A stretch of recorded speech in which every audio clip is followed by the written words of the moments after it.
ভাল্লালসে জীবিতি উতি ধায় কৃষ্ণদার পরায়ণ জীব কোনোদিন কৃষ্ণ নাহি পায়। এগুলো একটু ধীরে ধীরে পরিত্যাগ করার চেষ্টা করেন, সমাজটাকে একটু সংস্কার করার চেষ্টা করেন, বুঝলেন বাবা? ওই সাধুগুরু বৈষ্ণবগণ যাহা বলে তা একটু অনুসরণ করে চলার চেষ্টা করেন, তা একটু মেনে চলার চেষ্টা করেন, দেখবেন দিনে দিনে আপনার ভক্তি জন্মাবে। আপনার জীবনটা কোন দিন বৈষ্ণবের খাতায় উঠে যাবে আপনি নিজেও বলতে পারবেন না। তাই গৌর হরি বাবা, এই জগৎটাই শেষ নয়, বড় জগৎ বলতে একটা কথা আছে, ওই জগতে কি হিসাব দেবেন? এই জগতে তো টানাটানি করলেন, কি হিসাব দেবেন? জীবন দিতে পারি না, জীবন নিয়ে টানাটানি সবার, এগুলো একটু সতর্ক হন। হরিবল হরিবল, হরে কৃষ্ণ। এতক্ষণ আমরা নবদ্বীপ লীলা স্মরণে ছিলাম, এবার সবাই মিলে একটু বৃন্দাবন লীলা স্মরণ করবো। বৌদিরা, বৃন্দাবনে যাবেন না? হ্যাঁ, যাইবেন না? বাসায় যাইবেন গা? আই দিদি ভাই বাসায় যাইবেন, দাঁড়িয়ে আছে একটু বয়েন বয়েন বয়েন।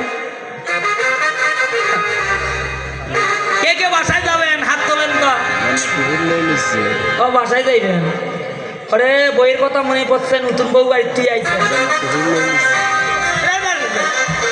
আজকে আমরা রাতটুকু এই বৃন্দাবনে কাটাবো। বৃন্দাবনে যাবেন কে কে হাত তোলেন তো। মারতে পারি ওরে বাবা। আইতে শোনেন, হাতটা নিচে নামান, আপনাদের আশা আছে, যাক আশা থাকা ভালো, কি বাবা? বৃন্দাবনে যাইতে পাসপোর্ট লাগে, ভিসা লাগে, টাকা লাগে, লাগে না? মহাপ্রভু দেখলো ওই বৃন্দাবনে যাওয়ার সাধ্য একদিন সবার থাকবেন। আগেরকার দিনে তার কাটা ছিল না, এখন তার কাটা হয়েছে। এখন অনুমতি নিয়ে টাকা থাকলেও আর যাওয়া যাইতেছে না, এখন আর তীর্থ ভিসাই দিচ্ছে না। কি বাবা, পারবেন যাইতে? যাইতে পারবেন? গুলি করি যদি যাইতে ধরেন তাহলে গুলি কইরা মাইরা দেব। তো মহাপ্রভু করুণার সাগর, মহাপ্রভু দেখলো বৃন্দাবনে যাওয়ার সাধ্য সবার নাই, তাই কলিজীবের দ্বারে দ্বারে বৃন্দাবন লাগিয়ে দিল। এই যে আজকে যেখানে সাধুগুরু বৈষ্ণবের আগমন, খোল করতালের ধ্বনি, জয়ের ধ্বনি, উলুধ্বনি, সেটাই হয় নব বৃন্দাবন।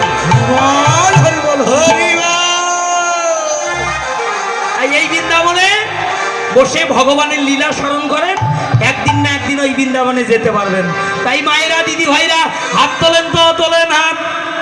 বাবাজিরা না, বাবাজিরা না, আগে মায়ের ঘরে দেখি।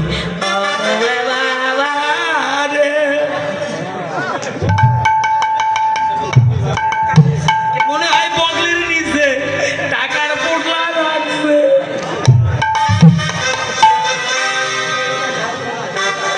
মাসি হাত তোলেন, সোজা করেন। নিতাই গৌর হাত তুলেছে কেমন করে দেখেন তো, এইরকম করছে, কেমন করছে?